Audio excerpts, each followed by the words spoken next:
काय चालू आहे?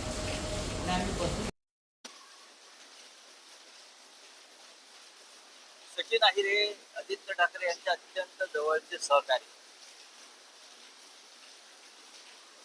अत्यंत जवळचे सहकारी. काल आपण आदित्य ठाकरे यांचं वक्तव्य ऐकलं. म्हणजे सचिन अहिर हे सांगू शकत नाहीत की मला कोणी भेटत नव्हतं,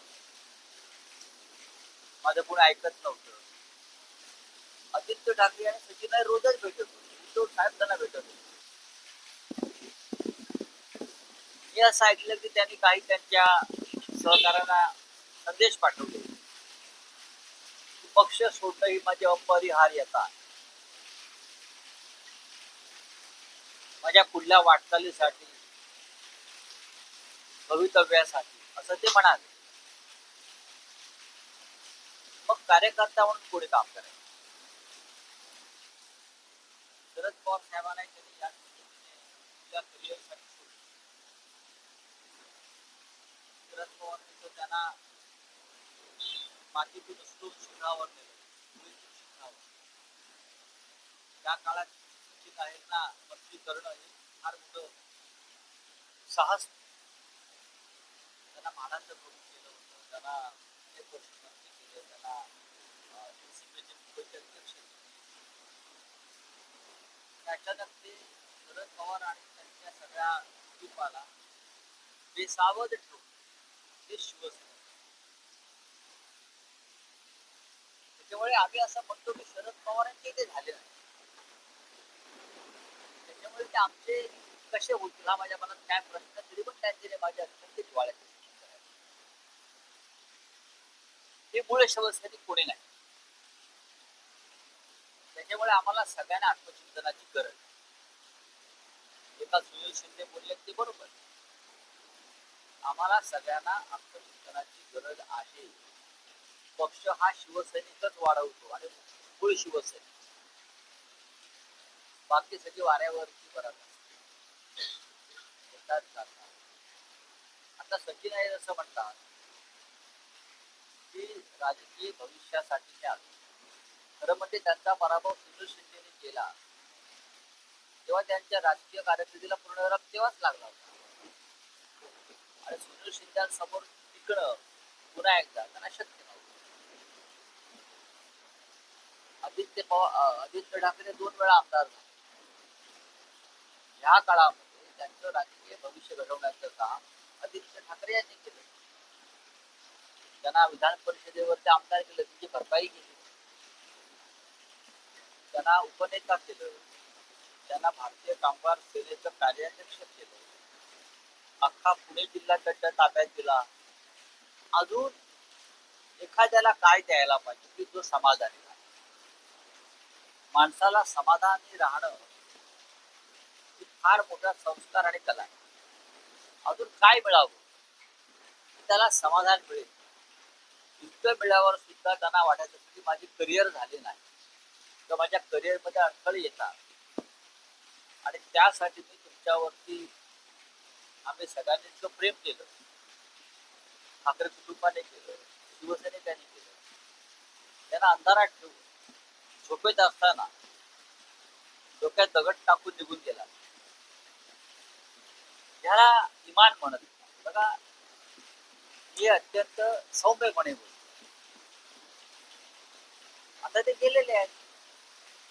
कोणाकडे गेले तर एकनाथ शिंदेकडे गेले.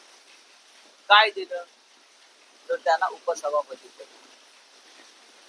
अजून काय देणार, अजून कुठेतरी उमेदवारी दिली. पण तुमचा जो राजकीय प्रवास आहे त्या राजकीय प्रवासामध्ये जागोजाग तुम्ही त्या खानाखुणा दिसतात अडथळे आहेत, हे तुम्हाला इतिहासामध्ये कलंकित करणार आहे. एखाद्या पदाशिवाय जर एखादा कार्यकर्ता किंवा नेता राहू शकत नसेल तर ती लालच तुमच्या राजकीय कारकिर्दीचा अंत करू शकते. सचिन अहिर गेल्यामुळे वाईट जरूर वाटणार, आमचे सहकारी, पण त्यांनी असं करायला नको. कारण त्यांना सर्व काही मिळालं, सर्व काही दिलं. मान सन्मान प्रतिष्ठा पद जे त्या पदासाठी दिली ती पद ते सर्व दिल्यावर जर एखादा माणूस जात असेल आणि त्याला फोडल्याबद्दल एकनाथ शिंदे विकट हास्य रावणाप्रमाणे करत असते ते काल रावणाप्रमाणे असते कसले चौकार आणि षडकार मारता येईल मला सांगा जरा. आज तुमच्या हातामध्ये पाचवी सत्ता आहे पैसा आहे आणि दिल्लीतील व्यापाऱ्यांचा आशीर्वाद आहे म्हणून तुम्ही करू शकता. तुम्ही असे कार्यकर्ते म्हणून दाखवा ज्यांना काहीच नको ज्यांना काही नको ज्यांना कोणताही मोह नाही तुमच्या पदाचा प्रतिष्ठेच्या पैशाचा आणि मग आम्हाला अशा प्रकारे हसून दाखवा. काय चाललंय या राज्यात. या राज्याची नासाडी सुरू आहे वैचारिक सुरू आहे सांस्कृतिक जी अधपतन सुरू आहे त्याचा काळाकुट इतिहास जेव्हा लिहिला जाईल तेव्हा त्याची अनेक पान देवेंद्र फडणवीस आणि एकनाथ शिंदेवर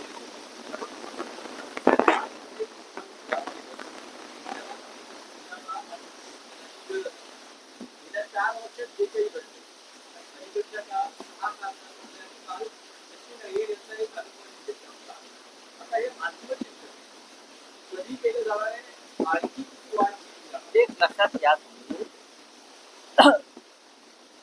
6 खासदारांपैकी 5 हे काँग्रेसमधून आहे. आता माझ्या बाजूला अमोल पवार आहे त्यांना जिल्हा परिषदेची उमेदवारी मिळाली नाही तरी ते पक्षाबरोबर आहे. ते विधानसभेला सुद्धा इच्छुक होते खेडला बाबाजी काळ्यानं उमेदवारी दिली त्यांनी बाबाजी काळ्यांचा असे कार्यकर्ते दुर्मिळ असतात. असे कार्यकर्ते फार दुर्मिळ असतात पक्षाबरोबर राहणारे जे दुसऱ्या प्रवाहातून आले ना पक्षाबरोबर राहणार. सचिन अहिर यांच्यासारख्याला सर्व काय मिळालं जे 5 खासदार फुटून गेले त्यांना सर्व काय मिळालं. इतकं कशाला एकनाथ शिंदेना या पक्षातली सर्वोच्च पदवी त्यांच्या मुलाची डॉक्टरकी जी आहे संशयास्पद चालेल नाही चालेल म्हणून उद्धव ठाकरेंनी त्याला करिअर म्हणून खासदार केलं. आता तो आम्हाला अक्कल शिकवतो. हे सगळे त्यांच्या बरोबर गेलेला प्रत्येक जण हा उद्धव ठाकरेंचा आणि शिवसेनेचा लाभार्थी आहे. सगळे लाभार्थी जात आहेत हे लक्षात घ्या. सगळे लाभार्थी चाललेले आहेत ज्यांना जास्तीत जास्त लाभ दिला आमच्या सरकारचा विरोध असताना की आम्हाला माहिती आहे हा माणूस टिकणार नाही हा माणूस राहणार नाही तरी त्यांना देण्यात आलं. माणसांची ओळख राजकारणामध्ये ही एका नजरेत व्हायला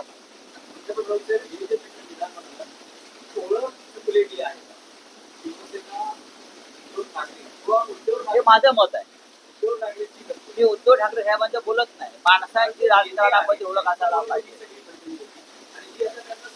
नाही आपण काही लोकांना कारण नसताना थोडं अति देतो त्याच्यामुळे इतर निष्ठावंत सुद्धा नाराज होतात. ज्यांच्यामुळे पक्ष उभा आहे ज्यांच्यामुळे पक्ष टिकलाय ते सर्वात पक्षातल्या गोष्टी निश्चित बनतात. आता धनंजय मुंडेला का कमी दिलं होतं शरद पवारांना.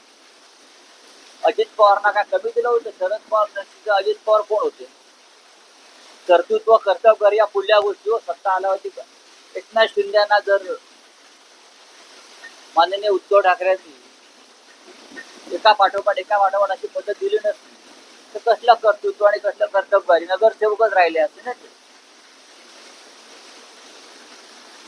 खरा जो आहे मूळ त्याचा तोच तो पक्ष तो नेता असतो हे लक्षात घेतलं पाहिजे. आणि ज्या दिवशी एकनाथ शिंदे जमतील हे सगळं गोळा करताना आणि पडतील तेव्हा त्यांना शेवटी 5 फूट जमीनच लागणार आहे. लक्षात घ्या 2 गज जमीनच लागणार. माणसाला कुठे थांबावं हे कळलं पाहिजे.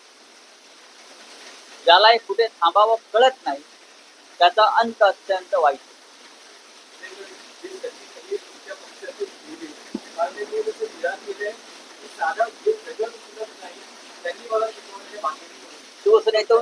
शिवसेनेमध्ये त्यांनी किती दगड मारले.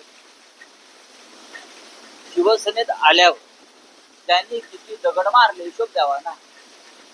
आधी काय चाकू सुरे फिरवले असतील मला माहित नाही, ते आम्ही फिरवले. पण शिवसेनेमध्ये येऊन किती दगड मारले. शरद पवारांनी काय दगड मारले होते काय? आता जे गेले एकनाथ शिंदे किती दगड मारले. ते म्हणतात बेळगावच्या आंदोलनात गेलो. दाखवा ना, मी रोज म्हणतो दाखवा दाखवा. आंदोलन शिवसेनेची होती, हे नेते होते. दगड मारणारे वेगळे, दगड मारणारे आजही मूळ पक्षामध्ये आहेत, तुम्हाला मी सांगतो. ते गेले नाही. दगड मारणारा प्रत्येक कार्यकर्ता आजही मूळ पक्षामध्येच आहे. तुमच्या बरोबर गेलेले आहेत ते आर्थिक लाभासाठी गेले. तिथे त्यांनी लाभ मिळवला, ते तिकडले लाभार्थी होऊ इच्छित आहेत. ते लाभार्थी इकडून तिकडे जात आहेत. उद्या इथे लाभ मिळाल्यावर ते परत आमच्या दारामध्ये उभे राहतात.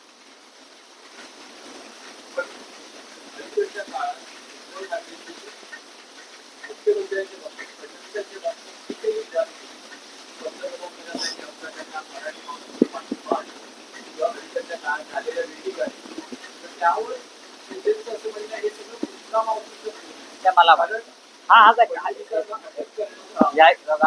मुळात बघा हे खोटं आहे. मुळात जे खोटं आहे, मुळात जे खोटं आहे पूर्णपणे. कोणी त्यांना अटक करत नाही. कोण त्यांना कशा करता अटक करेल?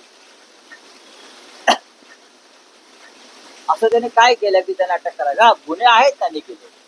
खोटे खट्टे दाखल करणं, खोटे गुन्हे दाखल करणं, आमदारांचे फोन टॅप करणं, पोलीस यंत्रणा वापरून आमदारांना धमक्या देणं, पळवणं, त्या राज्याच्या तेव्हाच्या पोलीस महासंचालक रश्मी शुक्ला यांच्या मदतीनं, हे गुन्हे आहेत. याचा अर्थ कोणी बरं मुख्यमंत्र्यांच्या आदेशाशिवाय राज्याच्या पोलीस महासंचालक रश्मी शुक्ला असा गुन्हा करणार नाही. गुन्हे घडलेले आहेत त्यांच्याकडून. त्यांच्या काळामध्ये भ्रष्टाचाराचं शिखर गाठलं होतं. त्याशिवाय काय या मुंबईमधले SRA त्यांच्याच बिल्डरला मिळत आहेत? कोणाचा पैसा कुठे गुंतलाय आणि कोणत्या मार्गाने गुंतलाय हे जर कोणाला माहिती हवी असेल, राज्याच्या मुख्यमंत्र्यांना सुद्धा तर मी द्यायला तयार आहे. पण किमान नीतिमत्ता मी पाळणारा माणूस हे द्यायला तयार आहे. कोणाचा पैसा कुठे गुंतला, कोणत्या मार्गाने आला, कुठून वळवला, कोणत्या ठेकेदाराकडून किती टक्के आले, किती हजार कोटी, किती लाख कोटी, हे मी माझ्याकडे सगळी माहिती असते. पण शेवटी मी काही नीतिमत्ता पाळतो. चला,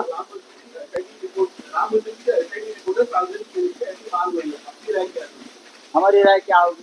चंपत राय को सबसे पहले अरेस्ट करो, अनिल मिश्रा को अरेस्ट करो, गोपाल राय को अरेस्ट करो. जिसने वहाँ जमीनें खरीद कर ट्रस्ट को बेचा है, वो अयोध्या के मेयर को अरेस्ट करो. ये छोटी मछली को आपने अरेस्ट किया है. राम मंदिर को लूटा है ये लोगों ने. ये सबसे बड़ा रामद्रोह है, सबसे बड़ा देशद्रोह भी है. अगर ये और कोई लोग करते तो आप पूरी भारतीय जनता पार्टी सड़क पर उतरती. हिंदुत्व खतरे में, हिंदुत्व खतरे में. तो आप क्या हिंदुत्व को 4 साल लग गए? बताइए. SIT की रिपोर्ट सार्वजनिक करनी चाहिए, ये पहली बात है. और मैं ये भी कहूँगा, राम मंदिर ट्रस्ट का जो भ्रष्टाचार हुआ है उसके लिए जो जांच कमेटी होगी, वो सभी पार्टी का एक एक मेंबर उसमें होना चाहिए. चाहे JP से लगा दो. ये देश का विषय है, ये देश को लूटने का विषय है. राम मंदिर हमारे हिंदुस्तान का, हमारे देश का एक राष्ट्रीय प्रतीक है. आप उनको ही लूट लिया. तो मैं कहूँगा कि ऑल पार्टी इंक्वायरी कमेटी लगाइए. आप जो बातें छुपा रहे हैं, दबा रहे हो ना, ये ठीक नहीं है.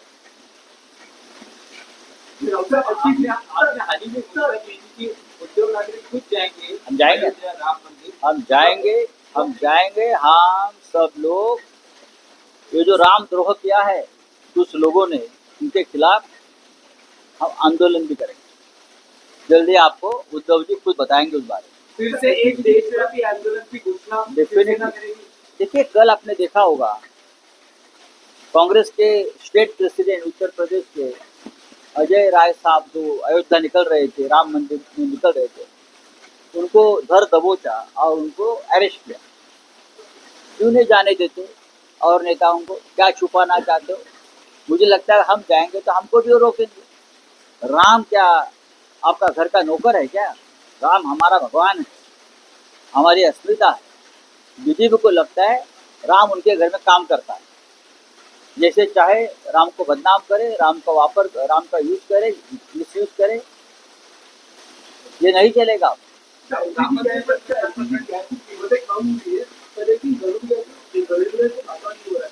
अब मैं स्मृति ईरानी जी को फोन करके बताऊंगा, मैडम सड़क पर उतर आइए। मराठीमध्ये राम मंदिर भ्रष्टाचार प्रकरणी आमच्या दिशेला आंदोलन करण्याच्या भूमिकेत आहे। नाही, संपूर्ण राम मंदिराचा जो विषय आहे हा साधा विषय नाहीये। घराघरातून 5-5, 10-10 रुपये लोकांनी राम मंदिरासाठी दिलेले आहेत। राम के काम में हर घर को शामिल किया गया। 5 रुपये, 10 रुपया असे घराघरातून काढून रामाच्या कार्यामध्ये जनतेला सामील करून घेतलं। तो प्रचार होता। असे कोट्यावधी रुपये जमा झाले। आतापर्यंत 2014 पासून राम मंदिराच्या नावावर भारतीय जनता पक्षाने 17,000 कोटी रुपये जमा केले। कुठे गेले? 17,000 कोटी गेले कुठे? हिशोब काय आहे? राम मंदिराच्या दानपेटीतून 550 कोटी रुपये गेले। हिशोब कुठे आहे? हा पैसा प्रभू श्रीरामाचा राजा भरताने रामाच्या सिंहासनावर त्याच्या पादुका ठेवून 14 वर्ष राज्य केलं, पण एक पैशाची अफरातफर केली नाही रामेपर्यंत। हे हिंदुत्व आहे। आणि फक्त 2 वर्षामध्ये भारतीय जनता पक्षानं रामाचे सिंहासन विकलं, रामाचा मुकुट विकला, रामाची माळ विकली, रामाचा खजिना लुटला। रावणाने सुद्धा रामाचा खजिना कधी लुटला नाही। रावणाने पण रामाचा आदर केला। आणि भारतीय जनता पक्ष आता रावणाच्या पिकावर रामाचा खजिना लुटतात। हे भारतीय जनता पक्षाचे लोक मोहम्मद गजनीचे बाप झालेले आहेत। मोहम्मद गजनीनं सोमनाथ मंदिर 17 वेळा लुटलं, पण भारतीय जनता पक्षानं 45 दिवसात राम मंदिराची दानपेटी 70 वेळा लुटली। हा फरक समजून घ्या। आणि हिंदुत्व आम्हाला शिकवता येते। कुठे गेला सकल हिंदू समाज? आणि त्या सकल हिंदू समाजाचं नेतृत्व करणारे मंत्रिमंडळातले तुमचे पुढारी सगळे कुठे गेले? सकल हिंदू समाजाचे नेतृत्व, लव जिहाद, धर्मांतरण, रामाची लूट हा हिंदुत्वाचा विषय नाही का? ते मंत्री आहेत ना, ते काय त्यांचं नाव? काय? हा, जे स्वतःला छोटे शंकराचार्य समजतात आणि हिंदुत्वावरची प्रवचनं जोडतात, बोलले का? राम मंदिर लुटणाऱ्यांवर बोलले? आले रस्त्यावर? सकल हिंदू समाजाला आणलं का रस्त्यावर? असे अनेक लोक आहेत ना। देवेंद्र फडणवीस तेही हिंदुत्ववादीच आहेत ना, पण बोलले का? सांगा ना मला। ते कुंभमेळा करणारे मंत्री कोणते? हा सगळ्यात मोठा भ्रष्टाचार तिकडे होतोय, बोलले का? नाही ना। आम्हाला हिंदुत्व शिकवतात। आम्ही यांना रामाचा एक पैसाही लुटलेला पसरू देणार नाही।